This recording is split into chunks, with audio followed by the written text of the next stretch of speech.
നമസ്തേ മാന്യമിത്രങ്ങൾ. ഇന്നത്തെ നമ്മുടെ വിഷയം മാനസികമായ സംതൃപ്തി യാതൊരു ബുദ്ധിമുട്ടും കൂടാതെ ലഭിക്കുവാൻ, പലപ്പോഴും നമ്മുടെ ജീവിതത്തെ തന്നെ തകിടം മറിക്കുവാൻ സാധ്യതയുള്ളതും നിരന്തരം നമ്മുടെ ജീവിതത്തിലേക്ക് എത്തപ്പെടാൻ സാധ്യതയുള്ളതുമായ സംഘർഷങ്ങളെയും സാഹചര്യങ്ങളെയും മനോധൈര്യത്തോടുകൂടി എപ്രകാരം മറികടക്കാം. എന്തിന് നമ്മൾക്ക് നമ്മളെ തന്നെ ഒരു വിശ്വാസം എപ്രകാരം സൃഷ്ടിക്കാം, നമ്മളുടെ അപാരമായ കഴിവുകളെ എപ്രകാരം മനസ്സിലാക്കാം, എന്തിനും കഴിവുള്ളവളാണ് ഞാൻ എന്ന ആ ഉത്തമമായ വിശ്വാസം എപ്രകാരം നമ്മളിൽ സൃഷ്ടിച്ചെടുക്കാം, അതിലൂടെ എപ്രകാരം ജീവിതത്തെ വിജയപ്രദമായി മാറ്റുവാൻ കഴിയും. ഇതാണ് നമ്മുടെ വിഷയം. അതിന് ഏറ്റവും നല്ല മാർഗമാണ്, ലോകത്തിന് വേണ്ടി ഭാരതം പ്രദാനം ചെയ്ത ഏറ്റവും ഉത്തമമായ മാർഗമാണ് ധ്യാനം. ധ്യാനത്തിലൂടെ പരമമായ മനഃശാന്തിയും മനസുഖവും അനുഭവിക്കാൻ കഴിയുമെന്ന് അനേകം ആചാര്യമത്തുക്കൾ നമ്മളെ നിരന്തരം ഓർമ്മപ്പെടുത്തുന്നു. അവരുടെ അനുഭവത്തിന്റെ സാക്ഷ്യപത്രങ്ങൾ നമ്മുടെ മുമ്പിൽ സർവ്വതാ തെളിഞ്ഞു നിൽക്കും. ഏവർക്കും സാധ്യമായിട്ടുള്ളതാണ്. ധ്യാനത്തിന്റെ പ്രസക്തിയെപ്പറ്റി ഭഗവാൻ തന്നെ ഭഗവത്ഗീതയിൽ അർജുനോട് വളരെ ഗംഭീരമായി ഉപദേശിക്കുന്ന ഭാഗങ്ങൾ തന്നെയുണ്ട്. അതുകൊണ്ട് ഭഗവാൻ അർജുനോട് അത് പറഞ്ഞത് നമ്മൾക്ക് കൂടി വേണ്ടിയിട്ടാണ്, നമ്മൾക്കതിൻ്റെ ഗുണം അനുഭവിക്കാൻ വേണ്ടിയിട്ടാണ്. അതുകൊണ്ട് ആ ധ്യാനത്തെ നമ്മൾക്കും ഒന്ന് പരിശീലിക്കാം. അനേകം മിത്രങ്ങൾ ചോദിച്ചു, ദേവീഭക്തരായ ഞങ്ങൾ എപ്രകാരമാണ് ധ്യാനിക്കേണ്ടത് എന്ന്. ഒരു ബുദ്ധിമുട്ടുമില്ല. കൃഷ്ണഭക്തർക്ക് മാത്രമേ ധ്യാനിക്കാവൂ, ദേവീഭക്തർക്ക് മാത്രമേ ധ്യാനിക്കാവൂ, ശിവഭക്തർക്ക് മാത്രമേ ധ്യാനിക്കാവൂ എന്ന വേർതിരിവൊന്നും നമ്മുടെ വേദങ്ങളിൽ എവിടെയും പറയുന്നില്ല. അതുകൊണ്ട് പരമമായ ശാന്തിയ സുഖം അനുഭവിക്കാൻ ദേവീഭക്തർ എപ്രകാരമായിരിക്കണം ധ്യാനിക്കേണ്ടത് എന്നതാണ് നമ്മുടെ ചിന്താവിഷയം. വളരെ തിരക്കുള്ളവരാണ് നമ്മൾ, എങ്കിലും ഒരല്പസമയം ശ്രദ്ധയോടുകൂടി ഇതൊന്ന് ശ്രമിക്കുവാൻ തയ്യാറാകണമേ എന്ന് താഴ്മയായി അപേക്ഷിച്ചുകൊണ്ട് വിഷയത്തിലേക്ക് കടക്കുകയാണ്. നിങ്ങൾ ഒരു ദേവീഭക്തയാണെങ്കിൽ അല്ലെങ്കിൽ ദേവീഭക്തനാണെങ്കിൽ സ്വസ്ഥമായി ഇരിക്കുവാനുള്ള ആസനം തിരഞ്ഞെടുക്കുക. യാതൊരുവിധ ബുദ്ധിമുട്ടും കൂടാതെ ഒരു 10 മിനിറ്റ് എനിക്ക് എപ്രകാരം ഇരിക്കുവാൻ കഴിയും. പേശീവേദന, സന്ധിവേദന, ഇപ്രകാരമുള്ള വേദനകളൊക്കെ മനുഷ്യന്റെ മനസ്സ് അല്പം ഒന്ന് നിയന്ത്രിച്ചാൽ ഇല്ലാതാക്കാൻ കഴിയുന്നതേ ഉള്ളൂ. എങ്കിലും യാതൊരുവിധ ടെൻഷനും ബുദ്ധിമുട്ടും ധ്യാനത്തിന് അലോരസം സൃഷ്ടിക്കാത്തതുമായ സുഖകരമായ ഒരാസനം നിങ്ങൾ തിരഞ്ഞെടുക്കുക. നിങ്ങൾക്ക് ഇഷ്ടമുള്ള രീതിയിൽ ഇരിക്കാം. നട്ടിൽ നിവർന്നിരിക്കണം. ശ്വസന പ്രക്രിയ കൃത്യമായി നടക്കണം, യാതൊരുവിധ തടസ്സവും കൂടാതെ. അത് മാത്രമായിരിക്കണം നിങ്ങൾ ശ്രദ്ധിക്കേണ്ടത്. അങ്ങനെ സ്വസ്ഥമായ ഒരാസനം തിരഞ്ഞെടുത്ത് തറയിലല്ലാതെ പ്ലാസ്റ്റിക്കാൽ അല്ലാതെ നിർമ്മിക്കപ്പെട്ട ഏതെങ്കിലും ടവലുകളോ പായോ ഉപയോഗിച്ച് അതിൻ്റെ മുകളിൽ സുഖകരമായി ഇരുന്നു കൊണ്ട് ഇഷ്ടപ്പെട്ട ദേവീ ധ്യാനം മന്ത്രം ജപിക്കുക. ഈ മന്ത്രം ജപിക്കാൻ പറയുന്നത് ദേവിയുടെ ആ രൂപത്തെ ഉള്ളിലേക്ക് എത്തിക്കുവാൻ വേണ്ടിയിട്ടാണ്. മന്ത്രം ജപിക്കുന്നതിന് മുമ്പ് കണ്ണുകൾ അടയ്ക്കണം. കണ്ണുകൾ അടയ്ക്കണമെന്ന് പറയുന്നത് പുറത്തേക്കുള്ള അനാവശ്യമായ ശ്രദ്ധയിലേക്ക് നമ്മുടെ മനസ്സ് പതറിപ്പോകാതിരിക്കുവാൻ വേണ്ടിയിട്ടാണ്. കണ്ണുകൾ അകത്തേക്ക് കടക്കണം. എൻ്റെ ഉള്ളിൽ തന്നെയുള്ള ഓരോ ഭാഗത്തെയും എനിക്ക് ദർശിക്കണം. എൻ്റെ ഉള്ളിൽ തന്നെയുള്ള ഓരോ ഭാഗത്തെയും ഈശ്വരിയുടെ ചൈതന്യത്താൽ, അമ്മയുടെ സാന്നിധ്യത്താൽ ശുദ്ധീകരിക്കണം. അതാത് ഭാഗങ്ങളിലുള്ള ബലക്ഷയത്തെയും രോഗബാധകളെയും ഇല്ലായ്മ ചെയ്ത് പരിപൂർണമായ സംതൃപ്തിയും പരിപൂർണമായ ഓജസ്സിനെ നേടുകയാണ് ഈ ധ്യാനത്തിലൂടെ ഞാൻ ലക്ഷ്യം വെക്കുന്നത് എന്ന ചിന്തയോടുകൂടി ആയിരിക്കണം മിത്രങ്ങളിൽ അതിനായി മുതിരേണ്ടത്. അതുകൊണ്ട് ആദ്യം സുഖകരമായ ഒരു ആസനം തിരഞ്ഞെടുത്തു, അവിടെ ഇരിക്കുന്നു. പിന്നീട് കണ്ണുകളെ അടയ്ക്കുന്നു. തുടർന്ന് ദേവിയുടെ ഏറ്റവും പ്രിയങ്കരമായ മന്ത്രം, ഉദാഹരണത്തിന് ഓം സർവമംഗളമംഗല്യേ ശിവേ സർവാർദ്ധസാധികേ ശരണ്യേ ത്രയംബകേ ഗൗരി നാരായണി നമോസ്തുതേ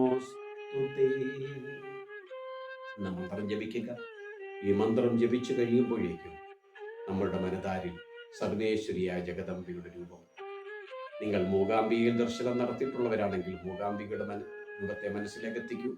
ചോറ്റാനിക്കര അമ്മയാണ് നിങ്ങളുടെ പ്രിയങ്കരിയായിട്ടുള്ള ദേവി രൂപമെങ്കിൽ അമ്മയുടെ രൂപത്തെ കാണൂ. ആറ്റുകാലമ്മയാണെങ്കിൽ നിങ്ങളുടെ ഏത് ഈശ്വരീയ രൂപമാണോ നിങ്ങൾക്ക് ഏറ്റവും പ്രിയങ്കരവും സന്തോഷത്തെ പ്രദാനം ചെയ്യുന്നതും ആ രീതിയിലുള്ള രൂപത്തെ മനതാരിൽ സങ്കല്പിക്കൂ. തുടർന്ന് കണ്ണുകൾ അടച്ചിരിക്കുകയാണെങ്കിലും എനിക്ക് വ്യക്തമായി കാണാൻ കഴിയുന്നു അമ്മയുടെ പുഞ്ചിരി വിളിക്കുന്ന മുഖം. സുസ്മേരവദനയായി മാതൃഭാവത്തിൻ്റെ മൂർത്തിമത് ഭാവമായി വളരെയേറെ സ്നേഹത്തോടും ആർദ്രതയോടും കൂടി എന്നെ നോക്കി പുഞ്ചിരി പൊഴിക്കുന്നു മന്ദസ്മേരവദനയായ ആ അമ്മയുടെ തിരുമുഖ കമലം എനിക്ക് എന്തെന്നില്ലാത്ത കുളിർമയെയും ആനന്ദത്തെയും പ്രദാനം ചെയ്യും. എത്ര നേരം നോക്കിയിരുന്നാലും കണ്ണുകൾ ഇമവെട്ടാതെ അമ്മയെ നോക്കുവാൻ എനിക്ക് കഴിയുന്നു. എൻ്റെ ഹൃദയം ആനന്ദത്താൽ അമ്മയുടെ ദിവ്യമായ രൂപത്തെ ഞാനിതാ ദർശിക്കുന്നു. എൻ്റെ നട്ടെല്ലിൻ്റെ അടിഭാഗത്തുള്ള കുണ്ടലിനി ശക്തിസ്വരൂപിണിയായ ജഗദമ്പ പുഞ്ചിരി പൊടിച്ചുകൊണ്ട് എൻ്റെ നട്ടെല്ലിൻ്റെ അടിഭാഗത്തുള്ള മൂന്നര ചുറ്റുള്ള സർപ്പാകൃതിയിൽ വർത്തിക്കുന്ന മൂലാധാര ചക്രസ്ഥിതിയായ പരമേശ്വരീത എന്നെ നോക്കി പുഞ്ചിരി പൊഴിക്കും. അമ്മയുടെ ദിവ്യമായ ആ തിരുമുഖ കമലം ഞാനിതാ മൂലാധാര ചക്രത്തിൽ കാണും.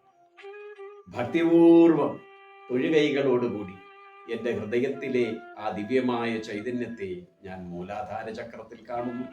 മൂലാധാര ചക്രം അമ്മയുടെ പുഞ്ചിരിയിൽ നിന്ന് പുറത്തേക്കെത്തുന്ന കണികകളാൽ, കിരണങ്ങളാൽ ആ ഭാഗം മുഴുവൻ ദീപ്തമാകുന്നതായി ഞാൻ ദർശിക്കുന്നു. എൻ്റെ മൂലാധാര ചക്രം പ്രകാശത്താൽ ധന്യമാകും. മൂലാധാര ചക്രഭാഗം എന്നത് സ്ത്രീജനങ്ങളുടെ ജനനേന്ദ്രിയ അവയവത്തിന്റെ പിൻഭാഗത്താണ്. ആ ഭാഗത്തെ മുഴുവൻ ശുദ്ധീകരിച്ചുകൊണ്ട്, ദീപ്തമാക്കിക്കൊണ്ട്, സർവ്വവിധമായ രോഗമുക്തിയെയും കരഗതമാക്കിക്കൊണ്ട് രണ്ടാമത്തെ ചക്രത്തിലേക്കുള്ള എൻ്റെ പ്രയാണം. രണ്ടാമത്തെ ചക്രമായ സ്വാധിഷ്ഠാന ചക്രം എന്നത് പുരുഷ ജനനേന്ദ്രിയത്തിന്റെ പിൻഭാഗത്തായി കാണും. ആ ഭാഗത്തിലേക്ക് അമ്മയുടെ ദിവ്യമായ തിരുമുഖ കമലത്തെ ഞാൻ ദർശിക്കും. ആ തിരുമുഖ കമലത്തിൽ നിന്ന് പ്രസരിക്കുന്ന ദിവ്യമായ കിരണങ്ങളാൽ എൻ്റെ അനാഗത ചക്രഭാഗം പരിപൂർണമായി ദ്യോതിക്കുന്നു, തിളങ്ങുന്നു, ദീപ്തമാകുന്നു. സർവവിധമായ ബലഹീനതകളെയും മറികടന്നുകൊണ്ട് വീണ്ടും ഞാൻ മൂന്നാമത്തെ ചക്രമായ മണിപൂരകത്തിലേക്ക് ഇതാ ഉയരുകയാണ്. മണിപൂരക ചക്രം എന്നത് പൊക്കിൾക്കൊടിയുടെ പിൻഭാഗത്തായാണ് സ്ഥിതി ചെയ്യുന്നത്.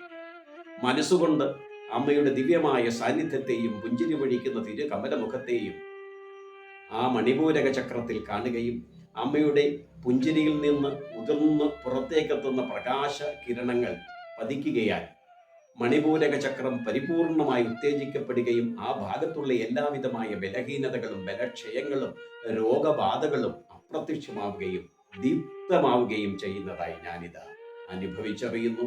തുടർന്ന് നാലാമത്തെ ചക്രമായ അനാഹത ചക്രത്തിലേക്ക് ഞാനിതാ. അനാഹത ചക്രം എന്നത് എൻ്റെ ഹൃദയഭാഗത്താണ്. മാറിടത്തിലെ ഹൃദയഭാഗത്താണ് അനാഹത ചക്രം. എൻ്റെ എല്ലാവിധമായ പ്രവർത്തനങ്ങൾക്കുമുള്ള നിദാനമായി വർത്തിക്കും. എന്നിലേക്ക് എത്താൻ സാധ്യതയുള്ള എല്ലാവിധമായ ഭാരങ്ങളെയും സുഗമമായ രീതിയിൽ വഹിക്കുവാൻ കഴിയുന്നതും എനിക്ക് ഏറ്റവും കൂടുതൽ ഊർജത്തെ പ്രദാനം ചെയ്യുന്നതുമായ ആ ഭാഗത്തിൽ ഞാനിതാ അമ്മയുടെ വശ്യമനോഹരമായ പുഞ്ചിരിയെ ദർശിക്കുകയാണ്.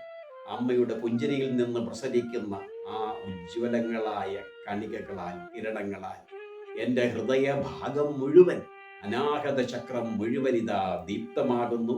ആ ഭാഗത്തുള്ള എല്ലാവിധമായ നാഡീനരമ്പുകളുടെ തടസ്സങ്ങളും ബലഹീനതകളും ബലക്ഷയങ്ങളും എല്ലാം എന്നെ വിട്ടകലുന്നു. പരിപൂർണമായ ഓജസ്സാൽ ഞാനിതാ ധന്യനാകുന്നു എന്ന് മനസ്സിലാക്കിക്കൊണ്ട് വീണ്ടും ഒരു പടി കൂടി ഇതാ ഉയർന്ന് അഞ്ചാമത്തെ ചക്രമായ വിശുദ്ധി ചക്രത്തിലേക്ക് എത്തുന്നു. വിശുദ്ധി ചക്രം എന്നത് തൊണ്ടക്കുഴിയുടെ ഭാഗമാണ്. ഉടലും ശിരസ്സുമായി ബന്ധിപ്പിക്കുന്ന ശരീരത്തിലെ ഏറ്റവും പ്രധാനപ്പെട്ട ഭാഗത്തിലൊരു ഭാഗം. എൻ്റെ എല്ലാവിധമായ പ്രവർത്തനങ്ങൾക്കും പ്രമുഖമായ സ്ഥാനം വഹിക്കുന്ന എൻ്റെ ഗളഭാഗം, തൊണ്ടയുടെ ഭാഗം ശക്തിമത്തായിരിക്കണം, രോഗബാധാരഹിതമായിരിക്കണം. അതുകൊണ്ട് തന്നെ സർവേശ്വരിയായ ജഗദംബയുടെ പുഞ്ചിരി പൊഴിക്കുന്ന തിരുമുഖ കമലത്തെ ഞാനിതാ എൻ്റെ വിശുദ്ധി ചക്ര നിലയത്തിൽ കാണുന്നു. വിശുദ്ധി ചക്രസ്ഥിതിയായി നിൽക്കുന്ന അമ്മ പുഞ്ചിരി പൊഴിക്കുന്നതോടുകൂടി ആ ഭാഗം മുഴുവൻ ഇതാ ദീപ്തമാകുന്നു. അമ്മയുടെ വശ്യമനോഹരമായ പുഞ്ചിരി പൊൻ കിരണങ്ങളാൽ എൻ്റെ തൊണ്ടയുടെ ഭാഗം പരിപൂർണമായി ദീപ്തമാകുന്നു. സർവവിധമായ രോഗമുക്തിയും നേടുന്നു. ഊർജ്ജസ്വലതയുടെ മൂർത്തിമത് ഭാവത്തിലേക്ക് എത്തുന്നു എന്ന് ചിന്തിച്ചുകൊണ്ട് ഞാൻ വീണ്ടും ഒരു പടി കൂടി ഉയർന്ന് എൻ്റെ ശരീരത്തിലെ ആറാമത്തെ ചക്രമായ ആജ്ഞാചക്രത്തിലേക്ക് എത്തുന്നു. ആജ്ഞാചക്രം എന്നത് ഇരുപുരികങ്ങളുടെയും നടുവിലുള്ളതും ഭ്രൂമധ്യത്തിലുള്ളതും നെറ്റിയുടെ ഉത്തമമായ ഭാഗത്തിൽ വർത്തിക്കുന്നതുമായ ആ ദിവ്യമായ ചക്രം എനിക്ക് സർവ്വവിധമായ ഉത്തേജനവും ആജ്ഞാശക്തിയെയും പ്രദാനം ചെയ്യുന്ന എൻ്റെ ശരീരത്തിലെ ഏറ്റവും പ്രധാനപ്പെട്ട ഭാഗമായ ആ ആജ്ഞാചക്രത്തിൽ ഞാനിതാ സർവേശ്വരിയായ ജഗദംബിയുടെ പുഞ്ചിരി പൊഴിക്കുന്ന തിരുമുഖ കമലത്തെ കാണുകയാണ്. അമ്മയുടെ തിരു അധരങ്ങളിലെ പുഞ്ചിരിയിലൂടെ എന്നിലേക്ക് എത്തുന്ന പ്രകാശകിരണങ്ങളാൽ എൻ്റെ ശിരസ് മുഴുവനിതാ ദീപ്തമാകുന്നു. എൻ്റെ ആജ്ഞാചക്രം ചൈതന്യവത്തായി മാറിയിരിക്കുന്നു. എൻ്റെ ശരീരത്തിലെ എല്ലാ ഭാഗങ്ങളും ഉത്തേജിക്കപ്പെടുന്നു. എൻ്റെ ആജ്ഞാചക്രം പരിപൂർണമായ സുരക്ഷിതമായ തലത്തിലേക്ക് എത്തുന്നു എന്ന് ചിന്തിച്ചുകൊണ്ട് ഇതുവരെ പുഞ്ചിരി പൊഴിച്ചുകൊണ്ട് നിന്ന അമ്മയുടെ ദിവ്യമായ തിരുമുഖ കമലമിതാ ആജ്ഞാചക്രത്തിലെത്തുന്നതോടുകൂടി ഒരു പ്രകാശഗോളമായി മാറുന്നു. അനേകായിരം സൂര്യന്മാരുടെ പ്രഭ പൊഴിക്കുന്ന പ്രകാശഗോളമായി അത് മാറുമ്പോഴും അതിൽ നിന്ന് എന്നിലേക്ക് എത്തുന്നത് ചൂടിൻ്റെ കണികകളെയല്ല, മറിച്ച് സുഖകരമായ ശൂതലിമ. അനേകം ചന്ദ്രന്മാർക്ക് പ്രദാനം ചെയ്യുവാൻ കഴിയുന്നത്ര രീതിയിൽ മനഃശാന്തിയെയും കുളിർമയെയും പ്രദാനം ചെയ്തുകൊണ്ട് നിൽക്കുന്ന അത്ഭുതകരമായ ഒരു പ്രകാശഗോളമായി അമ്മയിതാ എൻ്റെ നെറ്റിത്തടത്തിൽ ദ്യോതിക്കുന്നു, തിളങ്ങുന്നു. തുടർന്ന് ആ ദിവ്യമായ പ്രകാശഗോളം എൻ്റെ ശരീരത്തിലെ 7ാമത്തെ ചക്രമായ സഹസ്രാര പത്മത്തെ മുഴുവനിതാ ദീപ്തമാക്കുന്നു. എൻ്റെ സഹസ്രാര പത്മത്തിലെ തലച്ചോറിലെ സെറിബ്രത്തിലെ സർവ്വവിധമായ നാഡീ നരമ്പുകളും എല്ലാവിധമായ തടസ്സങ്ങളെയും മാറ്റിക്കൊണ്ട് പരിപൂർണമായി ഉത്തേജിക്കപ്പെടുന്നു. എല്ലാവിധമായ ബലഹീനതകളും തടസ്സങ്ങളും ഇതാ ഇല്ലാതാകുന്നു. കൃത്യമായ രീതിയിൽ രക്തചംക്രമണം നടക്കുന്നു. ആ രക്തചംക്രമണത്തിലൂടെ അമ്മയുടെ ദിവ്യമായ എനർജി എൻ്റെ ശരീരത്തിൻ്റെ എല്ലാ ഭാഗങ്ങളിലേക്കും എത്തുന്നു. അമ്മയുടെ ദിവ്യമായ സാന്നിധ്യം എൻ്റെ ശരീരം മുഴുവൻ പ്രകടമാകുന്നു. അഭിഷേകദ്രവ്യം എപ്രകാരമാണോ വിഗ്രഹത്തിലൂടെ ഒഴുകി താഴേക്കിറങ്ങുന്നത്, അപ്രകാരം സർവേശ്വരിയായ ജഗദംബയുടെ ദിവ്യമായ പ്രഭാകിരണങ്ങൾ എൻ്റെ ശിരസ് മുഴുവൻ ശരീരത്തിൻ്റെ പാദം വരെ ഇതാ വ്യാപിക്കുന്നു. സർവവിധമായ ബലഹീനതകളെയും രോഗബാധകളെയും ആലസ്യത്തെയും ഇതാ എന്നിൽ നിന്ന് അകറ്റുന്നു. അമ്മയുടെ ദിവ്യമായ അനുഗ്രഹ വർഷത്താൽ, കുളിർമയാൽ, ശീതളിമയാൽ, പ്രഭാപൂരത്താൽ ഞാനിതാ പരിപൂർണമായ ചൈതന്യമായ തലത്തിലേക്ക് എത്തുന്നു എന്ന് ചിന്തിച്ചുകൊണ്ട് തന്നെ എത്രത്തോളം നേരം നിങ്ങൾക്ക് ഇതര ചിന്തകളില്ലാതെ അമ്മയുടെ ആ ദിവ്യമായ ദീപ്തഗോളത്തെ ദർശിക്കുവാൻ കഴിയുമോ അത്രത്തോളം നേരം ഇരിക്കുക.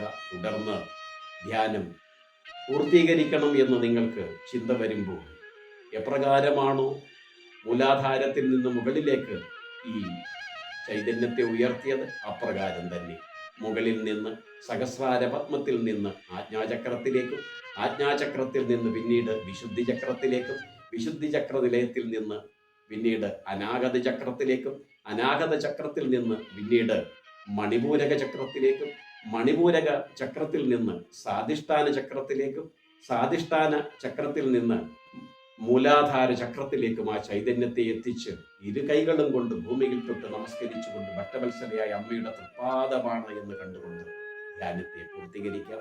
തീർച്ചയായും നിങ്ങൾ ആത്മാർത്ഥതയോടുകൂടിയാണ് ചെയ്യുന്നതെങ്കിൽ എല്ലാവിധമായ മാനസിക സംഘർഷങ്ങളിൽ നിന്ന് നിങ്ങൾക്ക് പരിപൂർണമായ മോചനം ലഭിക്കും. മറ്റുള്ളവരോട് ഷെയർ ചെയ്യാൻ കഴിയാത്തതും കഠിനമായ മനസ്സംഘർഷം നൽകുന്നതുമായ പ്രശ്നങ്ങൾ എപ്പോഴെല്ലാം നിങ്ങളുടെ ജീവിതത്തിലേക്ക് എത്തുന്നു, അപ്പോഴെല്ലാം സ്വസ്ഥമായി എവിടെയെങ്കിലും ഇരുന്നു കൊണ്ട് സുഖകരമായ രീതിയിൽ തങ്ങളുടെ മനസ്സിന്റെ സന്താപത്തെ അമ്മയുടെ തിരുപാദത്തിലേക്ക് സമർപ്പിക്കൂ. ഒരു കാരണവശാലും നിങ്ങളെ ചതിക്കില്ല, സംരക്ഷിക്കുക തന്നെ ചെയ്യും. അതുമല്ല എങ്കിൽ നിരന്തരം മറ്റുള്ളവർക്ക് വേണ്ടി ജീവിക്കുന്ന ഞാൻ ഒരല്പനേരം എന്നെ പറ്റി തന്നെ ചിന്തിക്കുവാനും എൻ്റെ ശരീരത്തെ ചൈതന്യവത്താക്കുവാനുമുള്ള ഒരു സാധന പ്രക്രിയ ഇതിനെ കണ്ടുകൊണ്ട് പ്രയോജനപ്പെടുത്തിയാൽ ഫലമുറപ്പാണ്. പ്രതീക്ഷിക്കാത്തതിനപ്പുറമായിരിക്കും ഇതിൻ്റെ ഫലം. അതുകൊണ്ട് ആ അസുലഭമായ ഭാഗ്യത്തെ, അവസരത്തെ ഇതാ ഭഗവാൻ നമ്മൾക്കായി പ്രദാനം ചെയ്യുന്നു. അതിനെ പ്രയോജനപ്പെടുത്തുക എന്നതാണ് നമ്മുടെ ധർമ്മം. ആ ധർമ്മത്തിലേക്ക് എത്തുവാൻ ഭഗവാൻ ഏവരെയും, ഭഗവതി ഏവരെയും അനുഗ്രഹിക്കട്ടെ എന്ന് ഭക്തിയാദരപൂർവ്വം പ്രാർത്ഥിച്ചുകൊണ്ട് മറ്റൊരു വിഷയവുമായി വീണ്ടും കണ്ടുമുട്ടുന്നത് വരെ പ്രിയമിത്രങ്ങളെ ഏവർക്കും നമസ്കാരം. ഹരി.